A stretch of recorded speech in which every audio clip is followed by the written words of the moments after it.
There we go. Recording in progress. So good afternoon, everyone. Thank you so much for joining us for our fourth Urban Art Biz with GG Award winner artist Lori Blondeau. I am Arlie Ashcroft. I'm Métis. I am the creative, work at Creative Manitoba, and I am the Indigenous Programs Manager.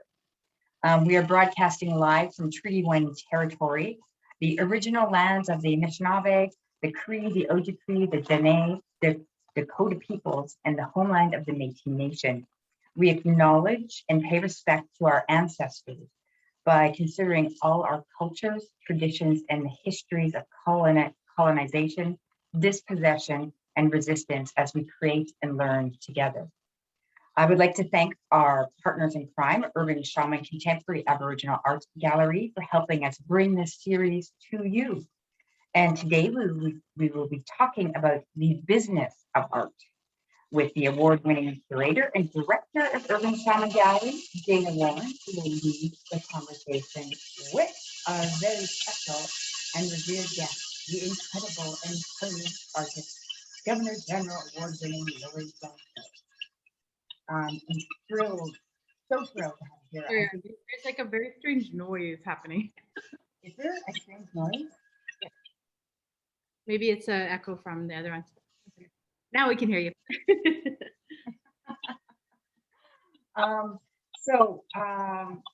Lori's had an incredible journey in her artistic career, and I couldn't think of anyone better to start talking about the business of art, because everyone, as an artist, their journey is different. And she has so much to offer, from starting as a performance artist, a visual artist, and just what that means when you're trying to get your name out there, trying to start your career. And as a successful artist now, what are the business aspects that surround that career? And how do you make that all work? So let's give a warm welcome to Dana and Lori. And if you have questions, you can put them in the chat box and we will get to them as we go along. So thank you very much for joining us. And thank you, Dana and Lori. I'm so excited to have you converse. Great, awesome. Thanks, Arlie, and thank you, Manitoba. Maybe Liz, can you maybe just turn down your volume? I think it's they're echoing between the two rooms right now. So see if that maybe kills the strange sounds we're hearing right now. Yeah, so welcome everybody to another great workshop. We will be doing, this is the last one until September. Some of you probably heard in our little casual conversation when leading up to this. We're going to be working with the Queen's Gallery from here in Winnipeg, and also Bear Claw and Urban Shaman are going to talk. So it's like small local commercial gallery, as well as a very larger one. Bear Claw represents a lot of Indigenous artists across Canada. And of course, us, which is an artist center. So we don't do so much with the commercial side. We just kind of help promote artists. So that'll be in September. We'll announce the date as we get closer to that time. I just want to thank all our funders, the Winnipeg Arts Council, Manitoba Arts Council, the Canada Council for the Arts, because a lot of this would not happen without their great support, as well as our many donors, private donors and corporate sponsors and corporate donors. So yeah, let's get started. So I have a little bio. I'm just going to read out. Oh, Lori, I know it must be super comfortable hearing your bio while you're sitting there. Lori Blondeau is a Cree, Saulteaux, Métis artist working primarily in performance art, but also in installation and photography. Blondeau is a member of the Gordon First Nation and is now based in Winnipeg, Manitoba. And you're also a professor at the School of Art, which is super exciting for the University of Manitoba. So yeah, welcome. Thanks. Thanks for having me. Thank you, Arlie, for you and Dana to invite me. Yeah, I've been here since 2018. I was hired in the School of Art and I'm enjoying it. I enjoyed that the students are quite brilliant. And yeah, so this is like the second phase of my life. I sessioned for about 13 years before while I was running Tribe. And then decided at one point that I just needed I wanted to teach full time, and so just started applying for jobs, and then I got the job here, and I was hired along with Catherine Boyer as Indigenous scholars, and now we have an Indigenous art historian, and we have hired 2 people of color, and hopefully we'll be hiring more IPOC people. That's awesome. So maybe what we're talking about mostly is the business side of your artist practice. But of course, we're going to look at a little bit of, talk a little bit about your own projects and how those come about. So maybe do you want to start off from the beginning? Oh God. How long do we have? Yeah, so I started off back in the 90s.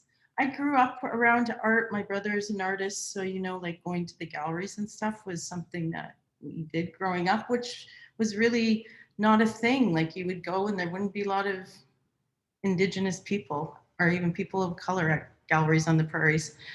So I ended up studying theater at the Center for Indigenous Theater, but what back in the day was the Native Theater School, and did theater for a little bit, but realized, I don't know, this isn't really for me.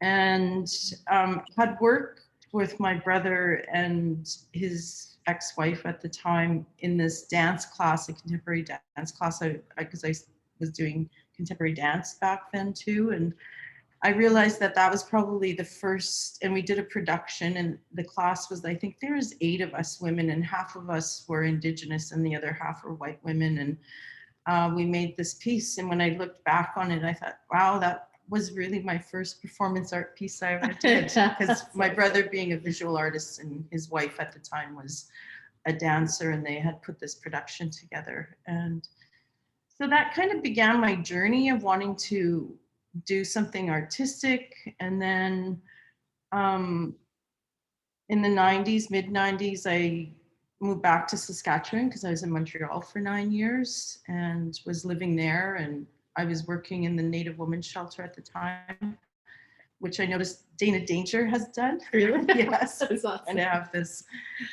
shared experience. Yeah. But my boss at the time was Elenise Bonsawin, who was, everybody knows who Elenise is. And she was the founder and the person who really initiated building this shelter for Indigenous women in the core of Montreal. And she used all the funds she made from No Address, which was a film she made to help build the shelter. And so that had a huge influence on my life. And then I moved back to Saskatchewan and started getting involved with some of the artist run centers, and really realizing that, wow, they rarely show Indigenous work. So we ended up starting a collective called Tribe, a Center for Evolving Aboriginal Media, Visual and Performing Arts. And we weren't really a center because we just worked out of a studio, and we just approached people like AKA Artist Run Center, at the time the Photographers Gallery, and even the Mendel Art Gallery.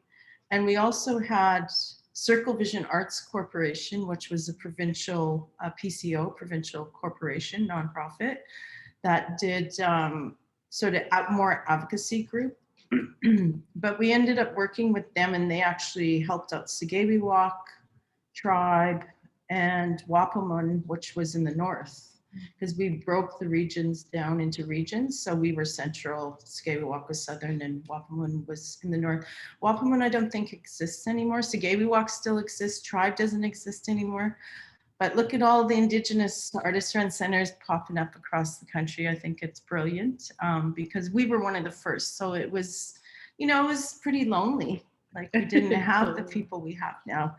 And Urban Shaman was also started very close to when we started. So, and then just started advocating that these art galleries needed to show more Indigenous artists and not just this one quota show a year. I used to call it the quota show, because they're ticking off the box on the funders.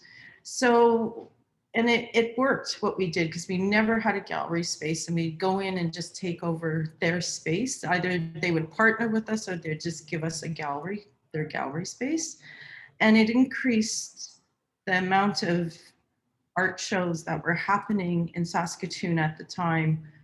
Like, so, and now look at Saskatoon, you know, the Remy, which is the former Mendel, has an Indigenous curator. CEO. Oh yeah, and CEO. No, they hired new ones, didn't they? Or was that curators?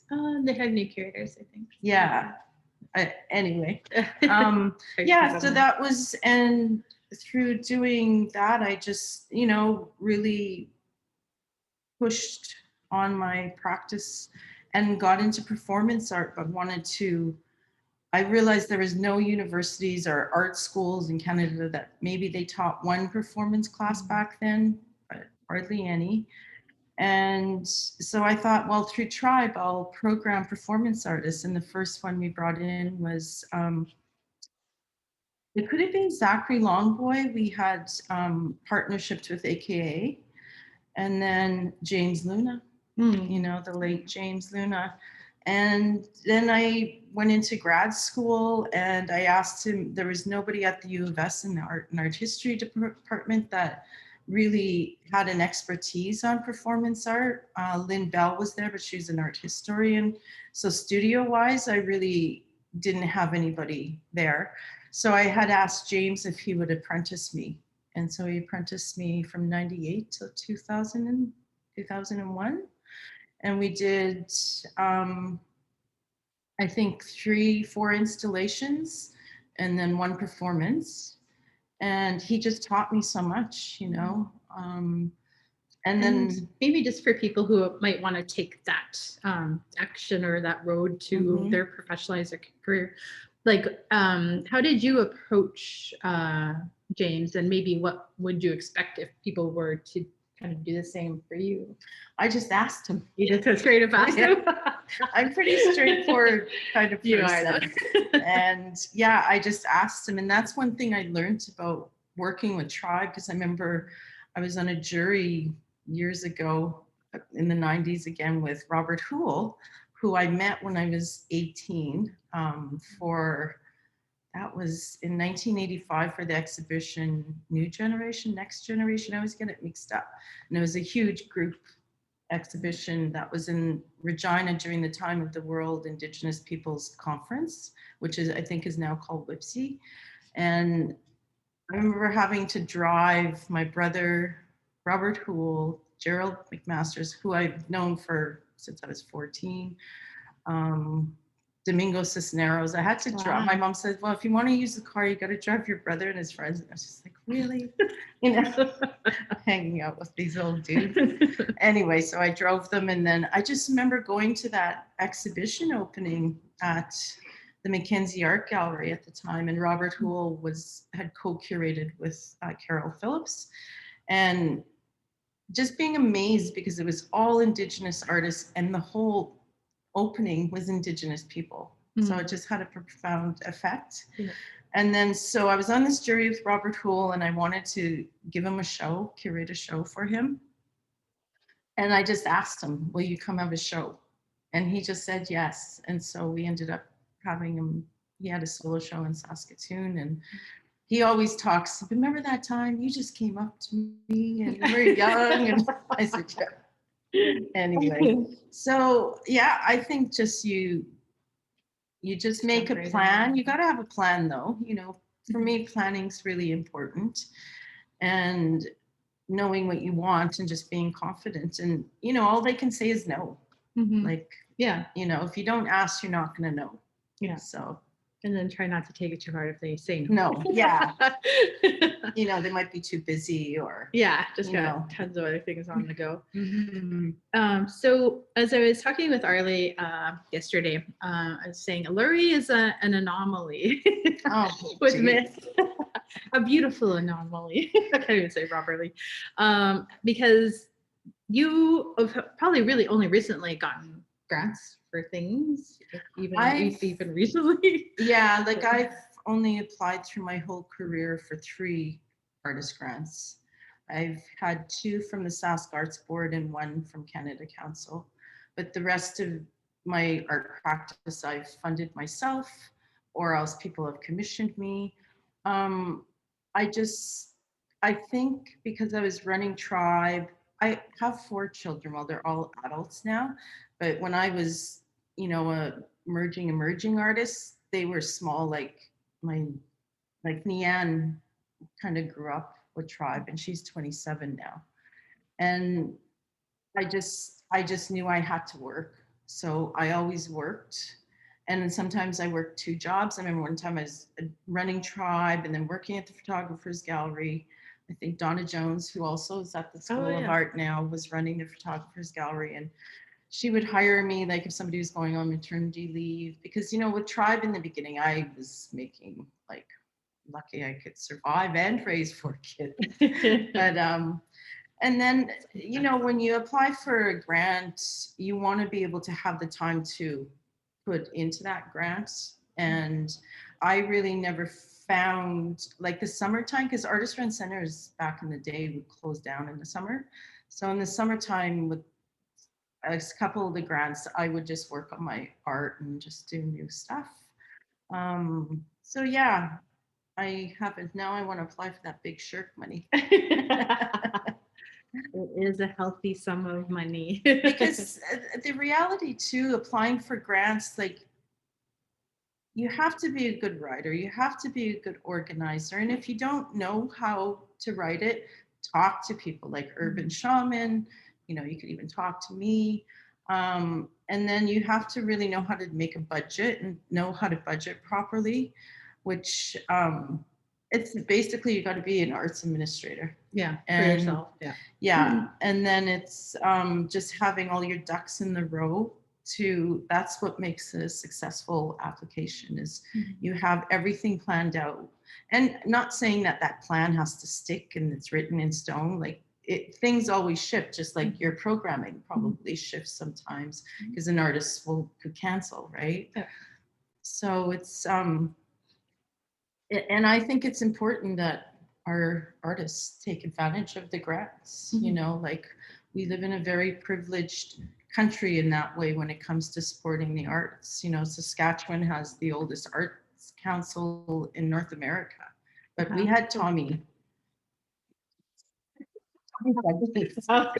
Douglas, who created healthcare and arts councils. So he's a socialist, and so that's why we have the Sask Arts Boards.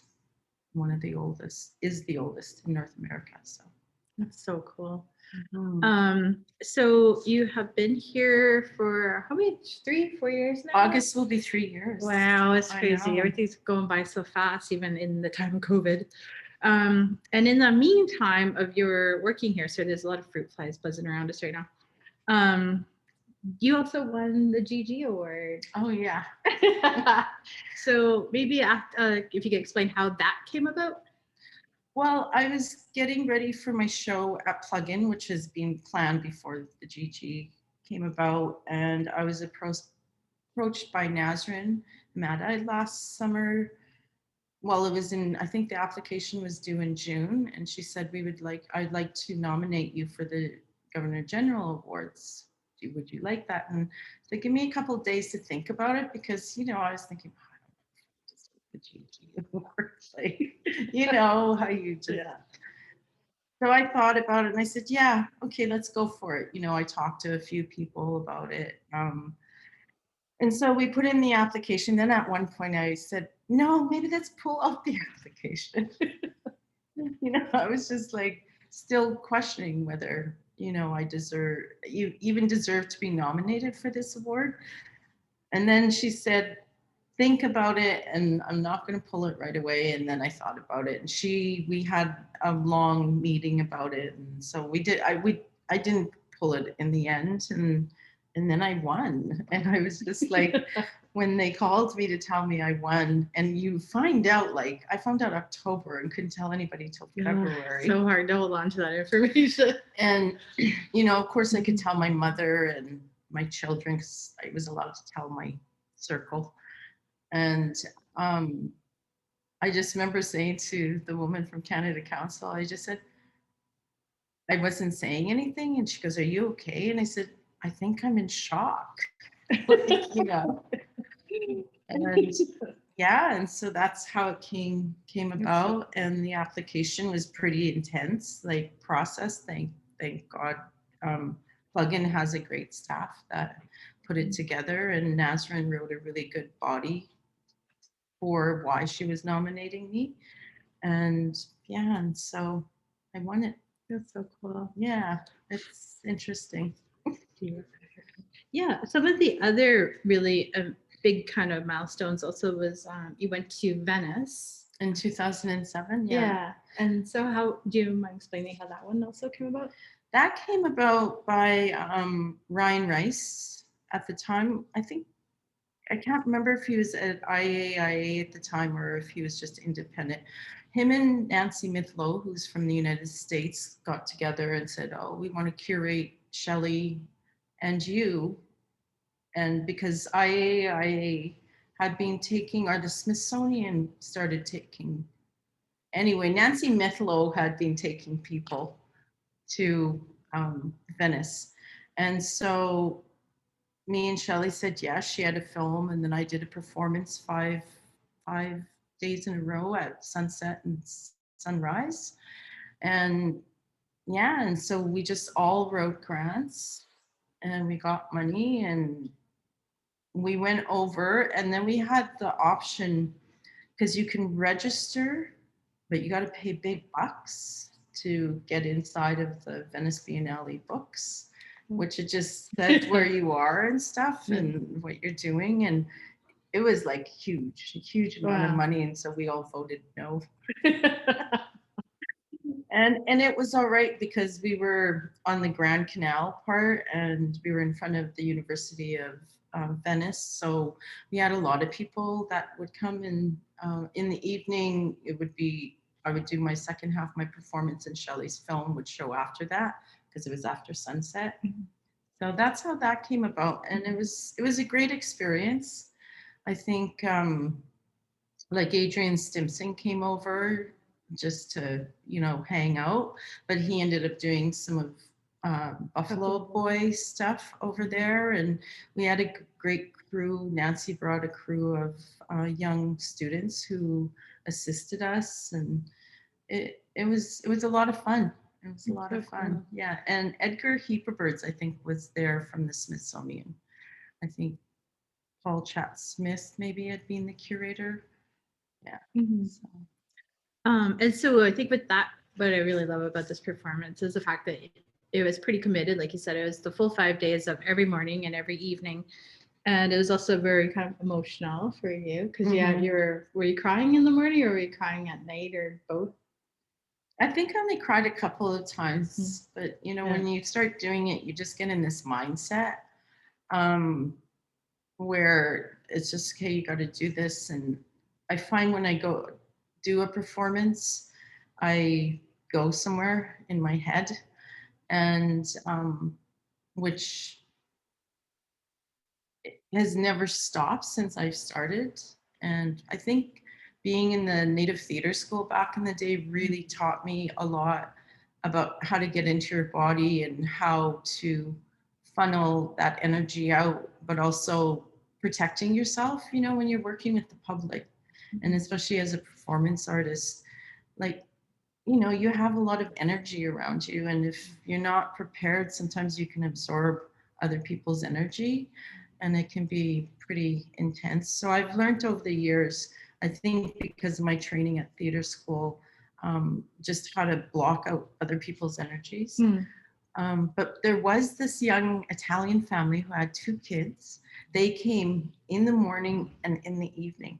They came in the beginning in the evening, and then the next morning I started and they came in the morning. So they were there for the whole thing. Because some morning, it would just be them and Shelley and myself and Adrian. And I think Marianne Barkhouse was there with us. So yeah. Cool. Yeah, and so for that type of programming, I mean, because you had somebody who obviously organized it and brought all of you over, but like when you're doing things internationally, it's not as easy as doing them like here in Canada, where you know a lot of people or have like the tech support. How did you manage to get things done? Like, Nancy Mithlow had this contact because she had been taking artists over there already, so that she had her Italian contacts, and they were great. And so then they pulled in the University of Venice. They found us our palaces to stay in, because they're called palaces, and the Countessa lived upstairs. And I think without those, because you just can't go to the V&A. I'm sure you could, but I think it's pretty policed. So, because there was certain stuff we had to do, and forms we had to fill out, and so having the Italians, people that were our people based there, really I think made it much easier on us. And the one guy, he owned a Prosecco company. wow. So we had free Prosecco at all our events. Yeah. That makes things a little easier. Yeah. Cool. Yeah, so maybe also we do have a little bit of a video. When do you want to play? Oh yeah, and the Indigenous Peoples Art Collect, IPAC. Sorry, I didn't mention you guys. Here in New North. Yeah. In Saskatchewan. Is that Michelle? Oh no, that's probably Liz probably posting a lot of this. Yeah. Michelle Bouton. So yeah, I was saying because since we were talking about the business of art, and you're very much I feel a curator as well as an artist. For any would-be curators, like what are some projects that you feel are like kind of the ones that stick out for you? High-tech storytellers. Okay. I think that was the funnest. Yeah. And then tried to was doing film and video fests. Beyond Tonto, it was called. Ruth Cuthan named it Beyond Tonto. And so we did that before there was Imaginative, or in Vancouver was that Imagination. Oh yeah. Yeah. And then, but for us, it was just a program that we would do. Like, we didn't want to become a festival or anything, because we were working within media, visual, and performance art. So it was, so then when the other festivals started up, we just, okay, well, we can just, yeah, we've done it, and they can carry on, which, look at them. They're just, Imaginative is just like world known now. High-tech Storytellers was a performance art festival. Did you come? I'm not. I don't think so. Okay. And that was, it was in 2000. And so it was Rebecca Belmore, James Luna, Lori Weidenhammer. Was that it? I think that might have been, I thought there was more. Geez, it's been so long ago. It's like 21 years ago. Anyway, so we had 3 galleries, and Edward Patra, he didn't do a performance though, but they all did exhibitions. Rebecca and Lori Weidenhammer and James Luna did performances at their openings. And it was just so much fun. And the documentations we got from it, and Rebecca had done a very, very, because we had just found out about the Starlight tours in Saskatoon. And so she did a piece called The Factory. It was just The Factory. Oh God, my mind's, sorry guys. That's what happens when you get older. I threw you a curveball too though. Yeah. Which was based on the Starlight tours that had just broke, I think that spring or that winter. We had found out about what was going on, why these men were being found outside of Saskatoon, frozen. So it was pretty intense, pretty intense performance. As most of our performances. Yeah, that's true. Yeah. Cool. Yeah. So just let's see here. Oh yeah. Okay. We just see things popping up, and it's Liz posting an awesome amount of information. So I'm just looking over some of Arlie's questions here. Yeah, so we started talking a little bit about kind of managing your own career, and for you, like I know people have approached you a lot for projects and stuff. What about for kind of like doing your own taxes, or maybe I know that you've done. I think you've done. Never residencies. do your own taxes. No, there's someone who's got it great at their taxes. I don't do my own taxes. Yeah. It's really important to know what you can claim and what you can't claim. And CARFAC usually has really good workshops on artists doing taxes. And then just looking for a good tax person if you don't want to do them yourself, looking for a good tax person in Winnipeg, which I found. You found a really good Yeah. one. Yeah, I gotta hit him up too. Yeah, he's good. And he was introduced to me by Theo Sims from Plugin. And it's really important to keep all those receipts and like I said, just finding out what you can claim and what you can't claim. Taxes seem to be changing a bit. I'm worried about doing my next year of tax because now I'm not sure because if you donate some work to a gallery, then you get a charitable tax receipt. But some people have told me that sometimes CRA, Canadian Revenue Agency, takes it or they don't.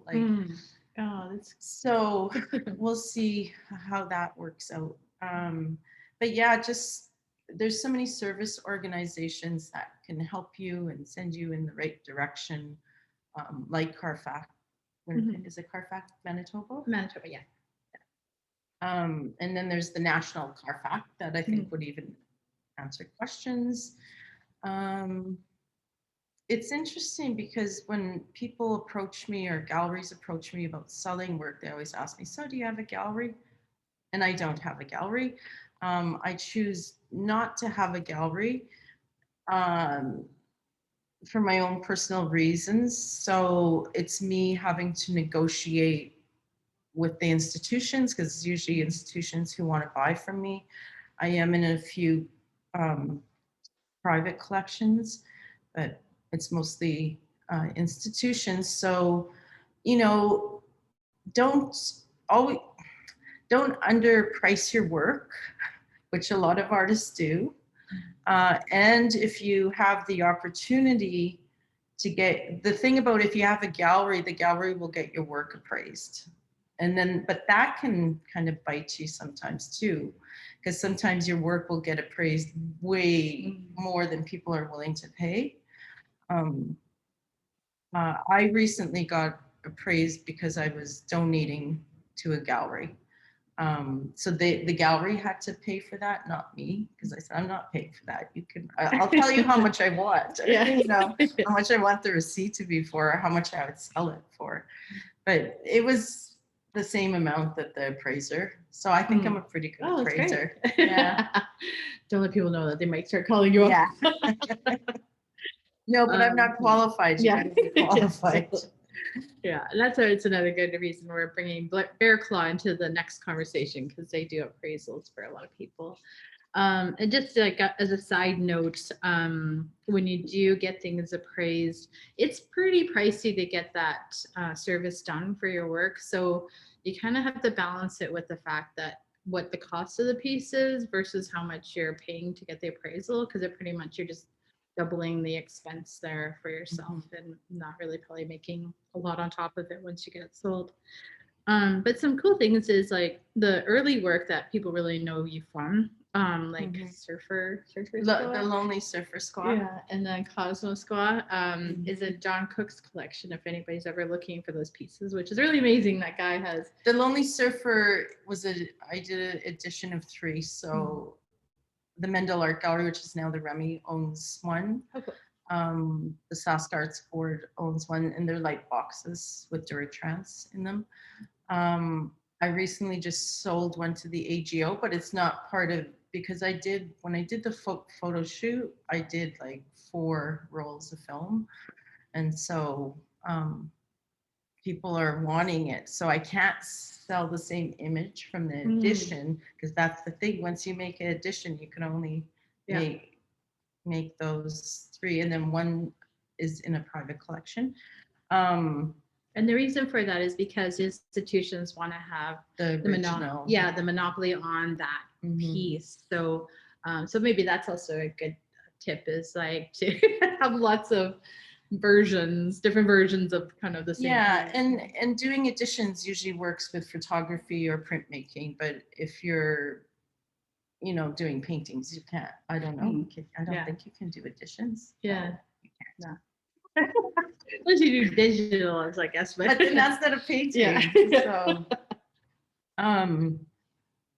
yeah. So those pieces are in collections, and the Cosmos Squaw is, I can never redo that Cosmos Squaw, because when we got the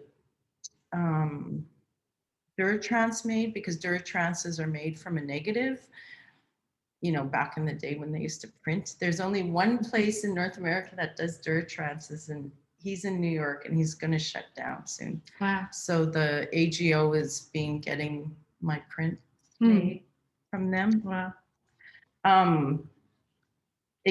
The negative got scratched. Oh no. So when I sold it to John Cook, I said, you know, I'll never produce the same one again, because of, so this is the original. He got a good deal on it. Yeah. Considering how iconic that piece is now, it's pretty incredible. And so I know, like, when I was when I had my stint at the National Gallery, and we really had to kind of negotiate pricing with the artists, and sometimes we really would have to kind of hit the artist up and kind of ask for a deal. Have you found that happens a lot with your work when people are purchasing it? No, not so far. Yeah. And I think it's been another thing that I have done when I was selling the Cine Escuello, which is another edition, the first edition to the Remy Modern. I had talked to somebody, a curator, and I said, this is what I'm going to ask for. And he was just like, you know, not thumbs up, but to ask for more. Yeah. So that's another thing. If you're unsure of how much you should sell your work for, talk to a curator, you know, that knows your work. And then, you know, like, because I would have, you know, got less for that work than, and that sort of set the price for the rest of the pieces, the other 2 editions that there are. Yeah. So, and that's a great thing, if you can show that it has sold for a certain amount at a certain point, or other pieces in your practice, that you can also, you know, start asking for a little bit more in increments and stuff, which is really cool. So. And I don't know if this is true, like when you get awards, that might make your work go up. But I don't know. I think so. The GG. I don't know. Well, I don't know. I think I'll just keep selling. Awesome. So I'm just trying to think of, there's so much I know of your work, but of course now I'm blanking. We also have a bit of a video, because you wanted to show a little bit of your work. Did you want to do that now, or do you want to wait near the end? Let's wait to near the end. Okay. There it is. Just so, because I always like to check in with Arlie just to make sure I'm kind of covering things off on her end. Arlie, do you have any questions that you want to come up? And anybody else, you can just start putting them in the chat, and we'll start answering and responding. I'm just unmuting. I want to know, what aspect of your art career has been the most challenging?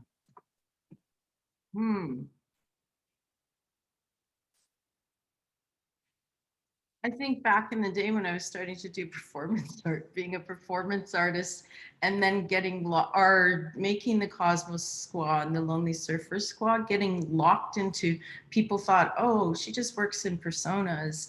So getting sort of stereotyped again, like, geez, it's bad enough I get stereotyped as an Indigenous woman, but then to get stereotyped as an artist, I think that was probably my biggest challenge.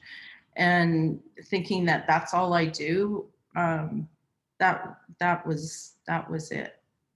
So did you make a conscious decision to break that stereotype? And if so, what did you do? Yeah, I did. And I think I just would take, because performance for me was very draining, and especially in the beginning of my career, because when you're a young artist, like then you're starting to get invited to a lot of places, and it just becomes really exhausting when you're doing like, I don't know, like how many performances a year. Let's say 10, like that's a lot, and it's just draining. And so I got to the point, and that's where I started applying for grants, because I thought I need to just make some material work, because it was also trying to figure out how do I sell my work as a performance artist. And I remember meeting with the Sask Arts Board back in the 90s, because they were trying to figure out how they collect performance art. And so it was just like photographs, then it just photo the photography part of my career just kind of came in, and like that, trying to just sort of get other work out there, so people just wouldn't think, oh, she just does performance art.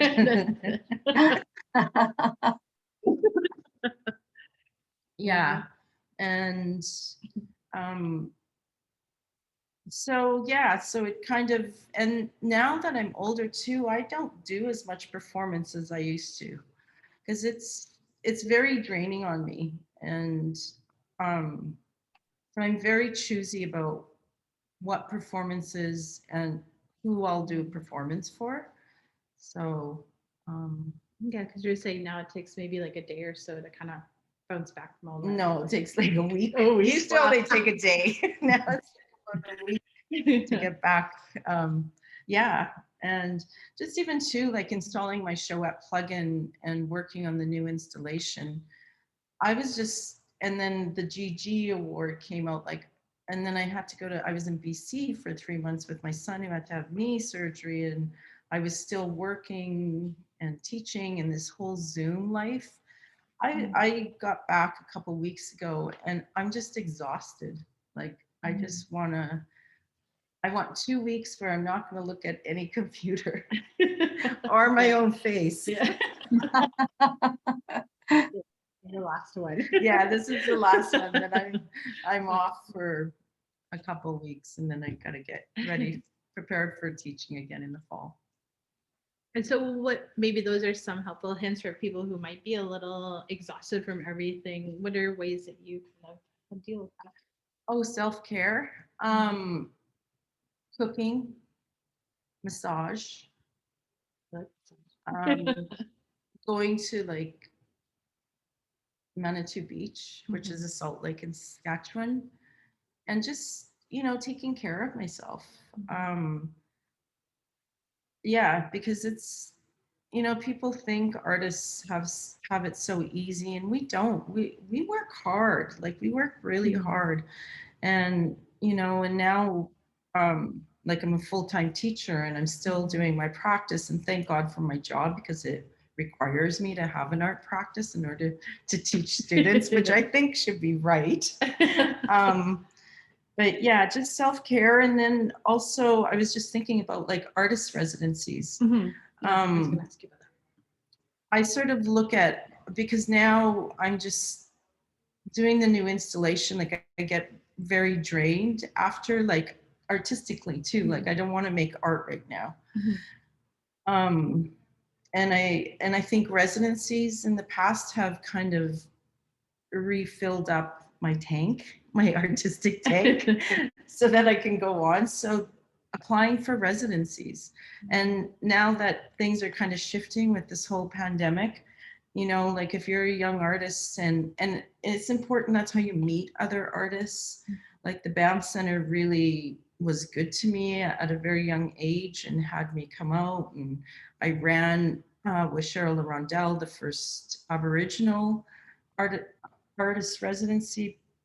The first one was really that international one. The Mickey and Reese Symposium. Yeah. And so ours was next year, and yeah, and it was just really, you meet people, you meet curators, and it's really important to network.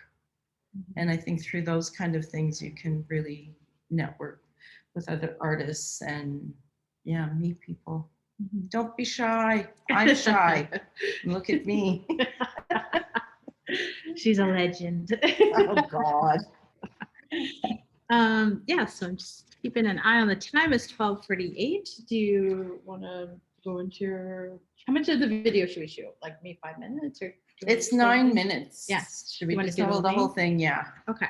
All right. So maybe we'll show it now, and then we'll have a couple more minutes for people. If anybody has any questions, I just see a lot of information here. So I'm just quickly scrolling through. Hello. Sorry, one of our coworkers is coming in right now. Great. So I don't see who Dr. Ruth is saying hi, Lori and conservators. Hello, Dr. Ruth. Del Fresno Diemche. Sorry, not Hi, saying it. Ruth. Yeah. Okay, so we'll show a little bit of video here.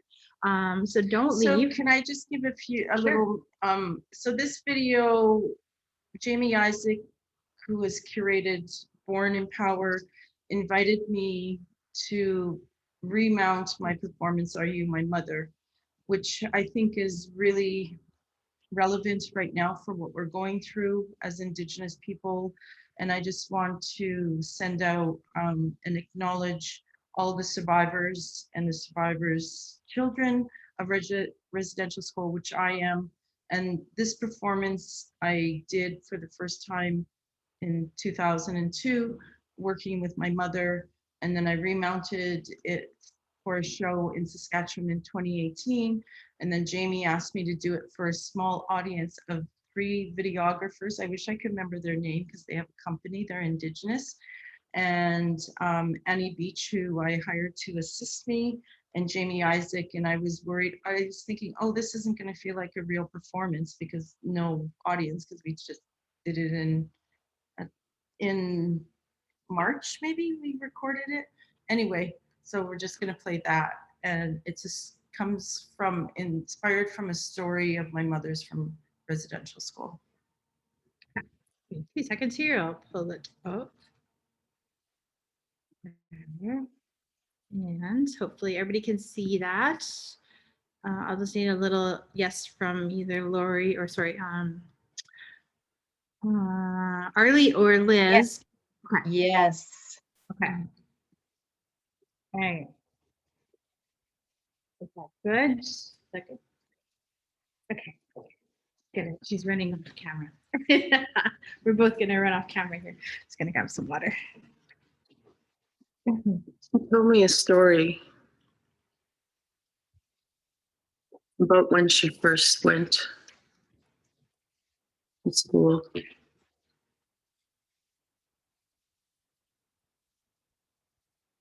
She was 6 years old. She was the oldest of all the children in her family.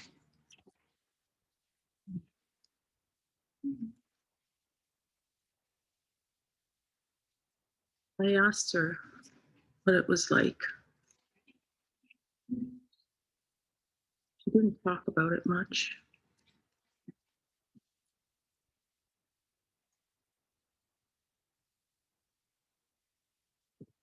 She told me her grandparents used to go visit her.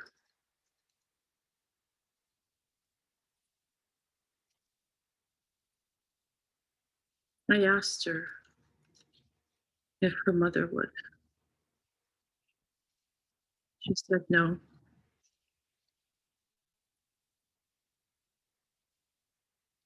I always wonder what it was like for my grandmother having to send her firstborn to this school.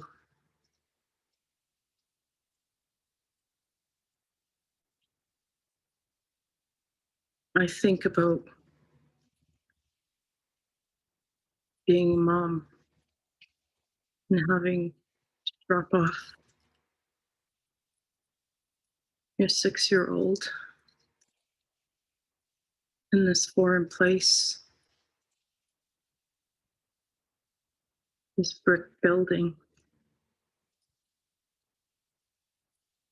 The first school she went to was Anglican, was located on the reserve where my mother grew up.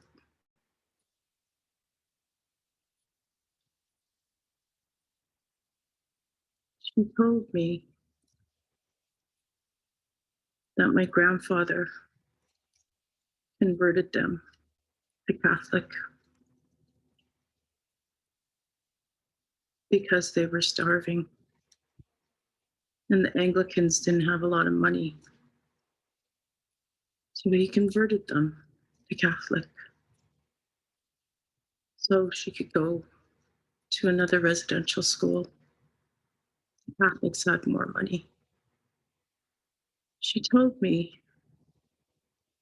they still starved, but they had more food.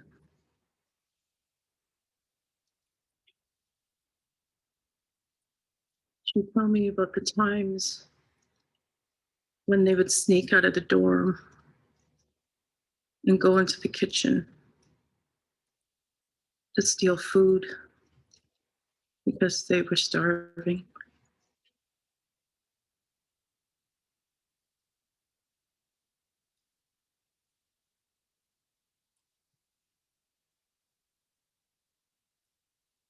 She told me we ran away twice.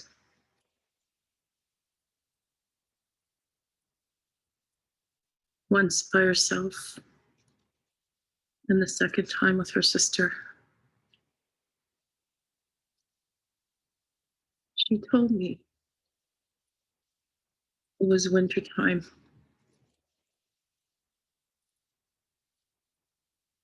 She told me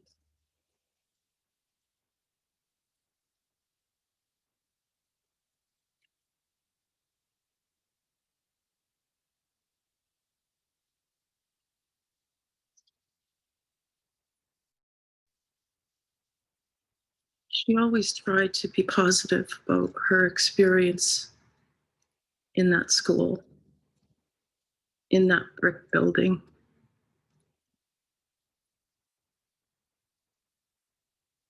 I asked her, if it was so good, what were you running from?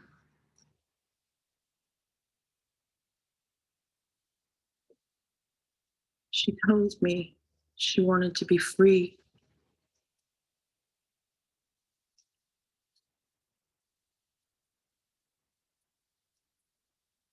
She just wanted to run and be free. It wasn't that she was running away from something, it was what she was running to.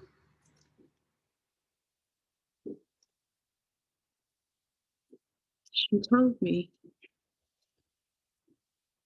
her grandparents used to go visit her.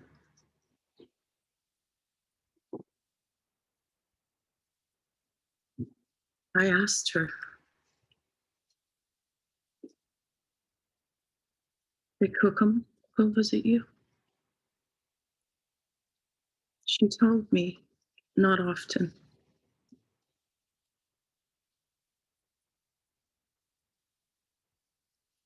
I think about how hard that must have been for my Cookham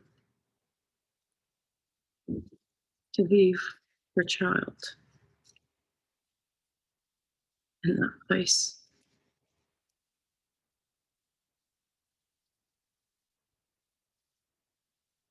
She said when her grandmother and grandfather would come visit, that the old lady would bring a blanket for her and one for them.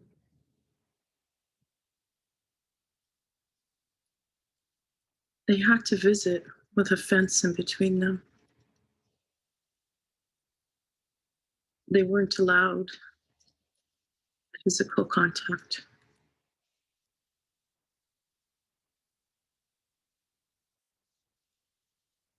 Now I understand why my grandmother didn't go visit her. She said they would sit and have bannock and tea and visit with this fence in between them. I asked her what it was like to be there. She told me she hated the smell.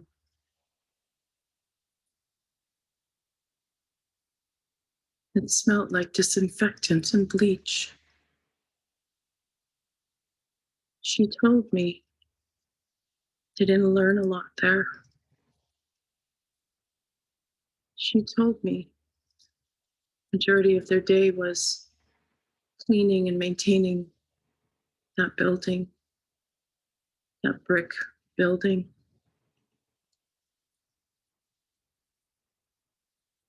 She told me the thing she missed most about home is the smell.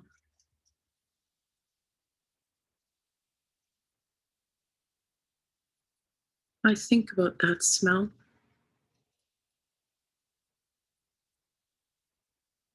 It would have smelled like wood stove burning poplar. She told me that her grandmother would throw her sweater over the fence and she would wrap it around her body and just smell the sweater.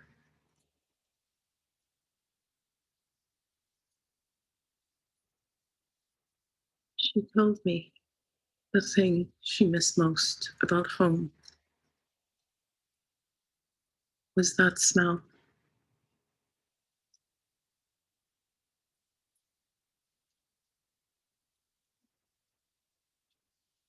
She told me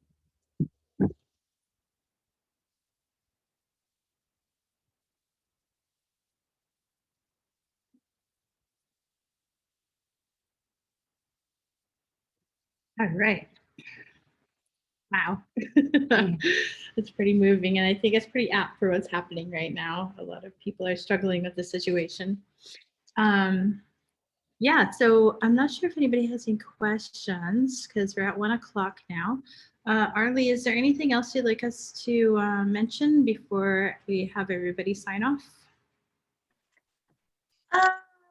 Well, that was really moving. I didn't expect that you were going to show that video, and it's pretty powerful stuff. I don't understand how as an artist like you, how do you put a value on performance art? Like, how does that work? Because it's such an emotional thing, and more often than not, it's not videoed or recorded. It's about the experience being live. So how do you put a value on that? I asked for a really, really, really big artist fee. No.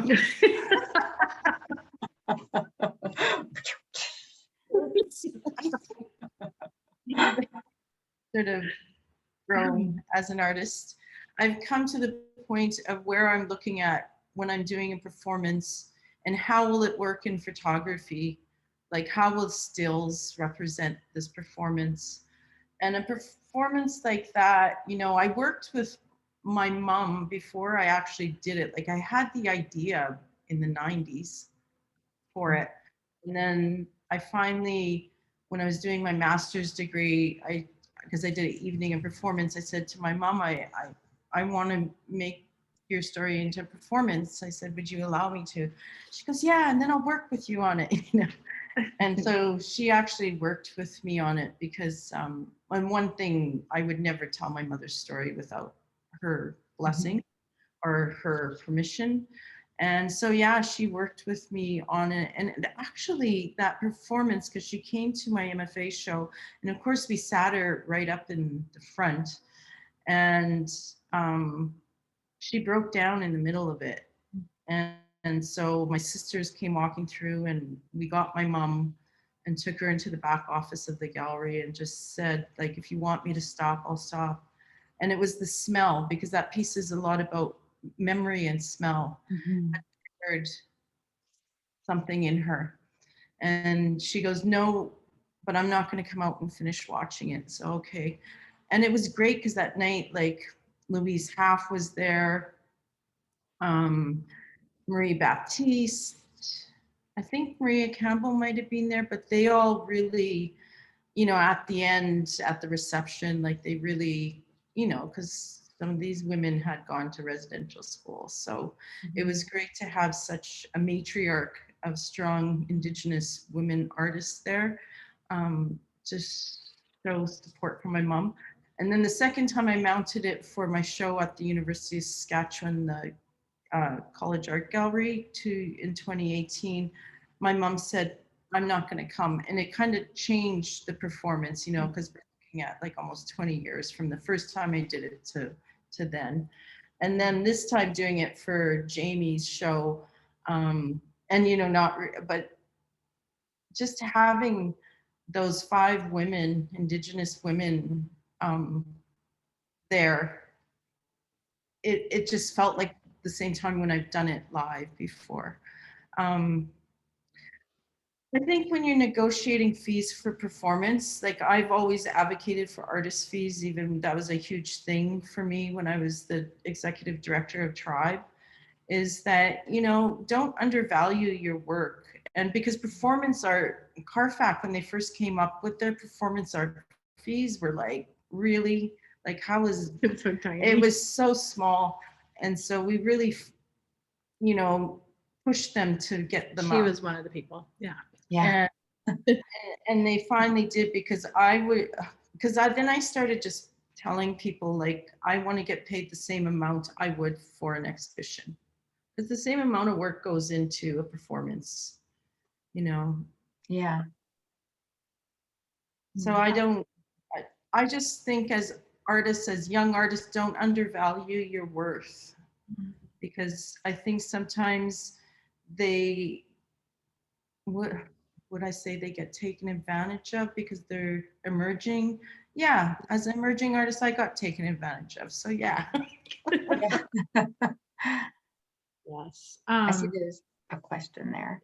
One question, and it's mostly about the piece now. It's not really yeah. about practice, but as you have noticed about the smell, do you think not experiencing the smell watching the video is a deterioration for the piece? No.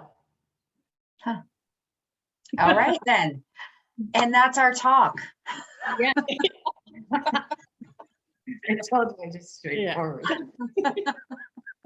I would like to thank everyone for coming and staying and viewing and listening intently to Lori share her experiences and her knowledge. And thank you so much, Dana, for forwarding the conversation. We will be off until September, but we will let everyone know when we are back. And again, my extreme gratitude. Thank you so much. And have a great afternoon, everybody. Okay, thank you Thank for everybody you. who came. Thank you, Arlie. Thanks. Have a good day. Bye.